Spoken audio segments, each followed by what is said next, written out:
बहुत बहुत स्वागत है आप लोगों का यूट्यूब चैनल बातें शिक्षा की। आज के वीडियो के अंतर्गत हम टेट यूपी टेट से संबंधित पर्यावरण शिक्षा का मॉडल पेपर हल करेंगे, क्योंकि हम इसके माध्यम से जान पाएंगे कि किस तरह के प्रश्न आते हैं यूपी टेट में। क्योंकि इसके पहले हम सी टेट के 2-3 जो प्रीवियस ईयर के जो पेपर थे हम सॉल्व कर चुके हैं और उसमें हम देख चुके हैं कि किस तरह के प्रश्न थे। उसमें जब आप देखे होंगे हल करते समय तो काफ़ी कॉन्सेप्चुअल क्वेश्चंस थे और उसमें से कुछ साइंस से या ज्योग्राफी से संबंधित थे। तो इस तरह से एक क्लियर हो गया कि हमें सिर्फ पर्यावरण ही नहीं बल्कि उसके अलावा और भी जो जीके सामान्य है, ज्ञान है या फिर ज्योग्राफी है या फिर साइंस है, उससे भी कुछ कुछ प्रश्न हमें देखते रहना होगा। और ये भी ध्यान रखना होगा कि जो क्वेश्चन है वे कॉन्सेप्चुअल हैं, तो थोड़ा हमें उन्हें समझ करके उनका आंसर देना होगा, थोड़ा प्रश्नों पर समय देना होगा ताकि हमसे प्रश्न गलत ना हो। तो इसी तरह से सी टेट के आधार पर ही हम देखेंगे टेट यूपी टेट के भी कुछ प्रश्न देखेंगे ईवीएस से संबंधित इन्वायरमेंटल स्टडीज़ से कि किस तरह के प्रश्न आते हैं। तो इसमें हम 15-15 प्रश्नों को रखे हैं ताकि ज़्यादा वीडियो लंबा ना हो और आसानी से हम उसका व्याख्या भी कर सकें। तो देखते हैं इसमें क्वेश्चन नंबर 1 देखते हैं। पहला प्रश्न है, निम्नलिखित भारतीय राज्यों में से किस राज्य की कोई समुद्री सीमा नहीं है? ठीक है, गुजरात, गोवा, राजस्थान और महाराष्ट्र। ठीक है, तो इसमें 4 ऑप्शंस दिए हुए हैं। तो जब हम भारत का मैप बना करके देखेंगे तो आपको खुद ही ये स्पष्ट हो जाएगा एक कि किन किन राज्यों के नहीं हैं। तो यहाँ पे देखिए राजस्थान जो है, राजस्थान का जो समुद्री सीमा नहीं है। बाकी यदि हम देखें तो गुजरात भी समुद्री सीमा से टच करता है, फिर महाराष्ट्र भी करता है, गोवा भी करता है। तो इस तरह से इसका ऑप्शन नंबर डी जो है, ऑप्शन नंबर 3 जो है सी जो है वह राइट आंसर होगा। ठीक है, दूसरे क्वेश्चन पे हम चलते हैं। किसी नदी के प्रदूषण स्तर की माप की जाती है? 4 ऑप्शन है इसके, एटीपी, एसटीपी, बीओडी और बीपीएल। ठीक है, तो इसमें भी इसका कौन सा ऑप्शन सही होगा? इसका जो ऑप्शन है वह बीओडी जो है वह सही होगा। Biochemical oxygen demand. ठीक है, इसके आधार पर जो है माप किया जाता है किसी भी नदी के प्रदूषण स्तर का। नेक्स्ट क्वेश्चन में हम चलते हैं। वायरस संक्रमण से होने वाला रोग है? 4 ऑप्शन है, टाइफाइड, कालरा, जुकाम और मलेरिया। तो 4 ऑप्शंस में से इसमें वायरस से होने वाला जो है वह रोग कौन सा है? तो हम देखेंगे कि वायरस से होने वाला रोग जुकाम है। ऑप्शन नंबर 3 इसका सही होगा। अब इसमें आप थोड़ा ध्यान दीजिएगा। देखिए हम पढ़ रहे हैं पर्यावरण और क्वेश्चन किसका है? साइंस का है, तो इसलिए आपको पूरा अपना दिमाग खोल करके हर तरफ ध्यान रखना होगा जिससे कि आपके ईवीएस के जो क्वेश्चन है वे सही हों। अब इसमें एक चीज़ और देखने को मिलेगा आपको कि ये क्वेश्चन थोड़े आसान हैं सी टेट से। सी टेट में क्या था, वह कॉन्सेप्चुअल था, उसमें बहुत थोड़ा ध्यान देना था। लेकिन इसमें अगर आपको इसके आंसर पता हैं तो आप इसे बहुत अच्छे से आसानी से कर ले जाएंगे। ठीक है, नेक्स्ट क्वेश्चन देखते हैं। भारत में कृषि को प्रभावित करने वाला मौसम का सबसे महत्वपूर्ण तत्व है? अब ये किसका है? अब देखिए ज्योग्राफी का क्वेश्चन इसमें आ गया है। तो कृषि को प्रभावित करने वाला जो मौसम का सबसे महत्वपूर्ण तत्व है, 4 ऑप्शन है, तापमान, आर्द्रता, पवन और वृष्टि। तो इनमें से कौन सा सही होगा? इनमें से सही होगा ऑप्शन नंबर 4 वृष्टि, यानी कि वर्षा, क्योंकि भारत उष्ण तथा समशीतोष्ण दोनों कटिबंध में स्थित है।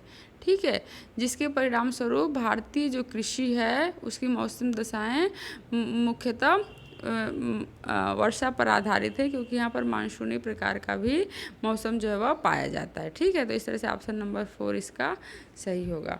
नेक्स्ट क्वेश्चन पे हम चलते हैं। वायुमंडल की सबसे ठंडी परत कौन सी है? ठीक है, वायुमंडल की सबसे ठंडी परत कौन सी है? 4 ऑप्शन हैं, तापमंडल, मध्यमंडल, क्षोभमंडल और आयन मंडल। तो इसमें भी आप देखेंगे कि ये क्वेश्चन किसका है? ये भी ज्योग्राफी का क्वेश्चन है। ठीक है, तो मध्यमंडल जो है वह सबसे ठंडी परत है, क्योंकि पृथ्वी से जैसे जैसे ऊपर की तरफ हम जाते हैं, ठीक है, ये मान लीजिए आपका अर्थ है, इसे जैसे जैसे आप ऊपर की तरफ जाएंगे तो तापमान जो है वह कम होने लगता है, घटने लगता है, और फिर मध्यमंडल के बाद जो है वह बढ़ना शुरू हो जाता है, ठीक है। तो इस तरह से सबसे ठंडी परत जो है वह मध्यमंडल को माना जाता है। नेक्स्ट क्वेश्चन है, निम्नलिखित में से कौन सी ये ग्रीन हाउस गैस है? इसके भी चार ऑप्शन हैं, सल्फर डाइऑक्साइड, ऑक्सीजन, आर्गन और मीथेन। तो इनमें से ग्रीन हाउस जो गैस है वह कौन है? वह है ऑप्शन नंबर 4 मीथेन है,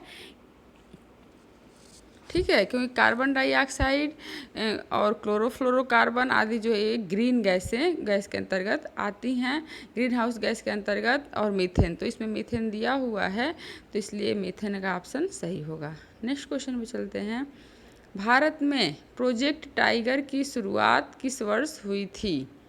4 ऑप्शन हैं, 1973, 1982, 1992 और 1996। तो भारत में प्रोजेक्ट टाइगर की शुरुआत जो है वह किस वर्ष हुई थी? ऑप्शन नंबर 1 इसका सही होगा। 1973 में शुरू हुई थी, क्योंकि बाघों की जो संख्या थी उसकी घटती हुई प्रजाति को देखते हुए भारत सरकार ने इसके सुरक्षा के लिए, इसके संरक्षण के लिए 1 अप्रैल 1973 को कॉर्बेट नेशनल उद्यान, ठीक है, कॉर्बेट नेशनल उद्यान काफ़ी फेमस है, आप इसका नाम जानते होंगे। कहाँ पर स्थित है? यह स्थित है उत्तराखंड में। तो इस तरह से आपके कितने क्वेश्चन बन गए इसमें? देखिए क्वेश्चन आपके ईवीसी से संबंधित है, इस तरह से ईयर वाइज करके भी क्वेश्चन आ सकते हैं। तो कितने प्रश्न बन गए? भारत में प्रोजेक्ट टाइगर की शुरुआत किस वर्ष हुई थी? 1973 को हुई थी, ठीक है। डेट भी पूछ सकता है कभी कभी, तो कब होगा? 1 अप्रैल हो जाएगा, ठीक है। कहाँ पे हुई थी? तो कॉर्बेट नेशनल पार्क में हुई थी। ये भी क्वेश्चन आ सकता है कि कॉर्बेट नेशनल पार्क जो उद्यान जो है वह कहाँ स्थित है? तो वह उत्तराखंड में स्थित है। तो इस परियोजना की शुरुआत किसके लिए की, किसके संरक्षण के लिए की गई थी? तो बाघों के संरक्षण के लिए की गई थी, ठीक है। तो इस तरह के आपके कम से कम 4-5 प्रश्न इससे बन गए। नेक्स्ट क्वेश्चन पे हम चलते हैं, पृथ्वी तल पर उस काल्पनिक रेखा को क्या कहते हैं जो 180 डिग्री मेरिडियम या उत्तर पर खींची गई है? ठीक है, 4 ऑप्शन है, अंतर्राष्ट्रीय तिथि रेखा, कर्क रेखा, विषुवत रेखा और प्रधान यामतर रेखा। तो वह 180 डिग्री वाली जो रेखा है वह कौन है? वह अंतर्राष्ट्रीय तिथि रेखा है, उसे ही हम कहते हैं 180 डिग्री रेखा को हम क्या कहते हैं? अंतर्राष्ट्रीय तिथि रेखा कहते हैं। देखिए क्वेश्चन भी ज्योग्राफी से रिलेटेड आ गया आपका। नेक्स्ट क्वेश्चन पे हम चलते हैं, निम्नलिखित में से किस राज्य को गोल्फ ऑफ मन्नार मैरीन किस राज्य में गोल्फ ऑफ मन्नार मैरीन राष्ट्रीय पार्क स्थित है?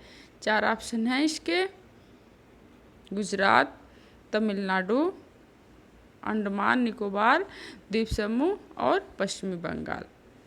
तब इसमें से कौन सा ऑप्शन सही होगा? इनमें से सही होगा ऑप्शन नंबर 2 सही होगा, Tamil Nadu. Gulf of Mannar marine राष्ट्रीय पार्क जो है वह तमिलनाडु में स्थित है, ठीक है। नेक्स्ट क्वेश्चन में चलते हैं, जनगणना 2011 के अनुसार भारत में लिंगानुपात है। 4 ऑप्शन हैं इसमें से। तो 2011 के अनुसार जो लिंगानुपात है वह कितना है? कौन सा ऑप्शन सही होगा इसका? ऑप्शन नंबर 1 सही होगा। 1000 पे 940 जो है महिलाओं की, स्त्री की संख्या है। नेक्स्ट क्वेश्चन है, निम्नलिखित में से किस एक प्राणी को किसान का मित्र कहा जाता है? क्वेश्चन आप लोग कर ले जाएंगे, आसान क्वेश्चन है। तो किसको कहा जाता है? केचुआ को कहा जाता है, क्योंकि ये मिट्टी को खोद करके उसे उपजाऊ बनाता है। नेक्स्ट क्वेश्चन है, पर्यावरण को बचाने के लिए चिपको आंदोलन से कौन सा राज्य जुड़ा हुआ है? ये भी काफ़ी इम्पॉर्टेंट क्वेश्चन है, बार बार आप देखेंगे टेट में तो ज़रूरी आता है। तो सुंदरलाल बहुगुणा चिपको आंदोलन से का शुरुआत किसने किया था? सुंदरलाल बहुगुणा और चंडी प्रसाद भट्ट के नेतृत्व में पर्यावरण को बचाने के लिए चिपको आंदोलन की शुरुआत जो है वह उत्तराखंड से की गई थी 1973 में, ठीक है, 1973 में। याद रहेगा ये क्वेश्चन। और ये भी क्वेश्चन आ सकता है किस जिले में, उत्तराखंड के किस जिले से शुरुआत की गई थी, तो चमोली जिले से। नेक्स्ट क्वेश्चन पे चलते हैं। जीवों के व्यवहार का अध्ययन किया जाता है, ठीक है, जीवों के व्यवहार का अध्ययन किया जाता है। 4 ऑप्शन हैं, इटियोलॉजी, नियोलॉजी, इथोलॉजी और डेमोलॉजी। तो किसमें किया जाता है जीवों के व्यवहार का अध्ययन? जीवों के व्यवहार का अध्ययन किया जाता है इथोलॉजी में। नेक्स्ट क्वेश्चन है, समुद्री शैवाल किसका महत्वपूर्ण स्रोत है? 4 ऑप्शन हैं, क्लोरीन, ब्रोमीन, आयोडीन और लोहा। तो समुद्री शैवाल जो है वह किसका महत्वपूर्ण स्रोत है? वह स्रोत है आयोडीन का। नेक्स्ट क्वेश्चन पे चलते हैं। साइके लाइकेन है। 4 ऑप्शन हैं, परजीवी, रसायन स्वपोषी, अपघटक और सहजीवी। तो क्या है लाइकेन? क्या है लाइकेन? जो है वह सहजीवी है, क्योंकि ऐसे जंतु या पौधे के साथ रह करके एक दूसरे को लाभ पहुंचाते हैं तो उन्हें हम सहजीवी कहते हैं। और इसमें सहजीवी के अंतर्गत राइबोसोम, साइके, लाइकेन इत्यादि जो हैं वे प्रमुख हैं, ठीक है। तो इस तरह से आज हम पर्यावरण अध्ययन के अंतर्गत 15 प्रश्न देखे हैं। ऐसे ही प्रश्न यूपी टेट में आते हैं और ये 2013 यूपी टेट का क्वेश्चन पेपर था जिसे हम सॉल्व करके देखे हैं। तो आप देखेंगे कि क्वेश्चन का स्तर जो है, कठिनता स्तर बहुत ज़्यादा नहीं है, बहुत ही आसानी से आप प्रश्नों को कर सकते हैं। लेकिन इसके लिए सिर्फ पर्यावरण पढ़ने से नहीं, बल्कि इसके अलावा आप साइंस, ज्योग्राफी और भी जो जीके वगैरह है उसका भी अध्ययन करते रहिए। तो ठीक है, फिर आज इस वीडियो को हम समाप्त करते हैं। इसका जो दूसरा पार्ट है उसको हम नेक्स्ट वीडियो में देखेंगे।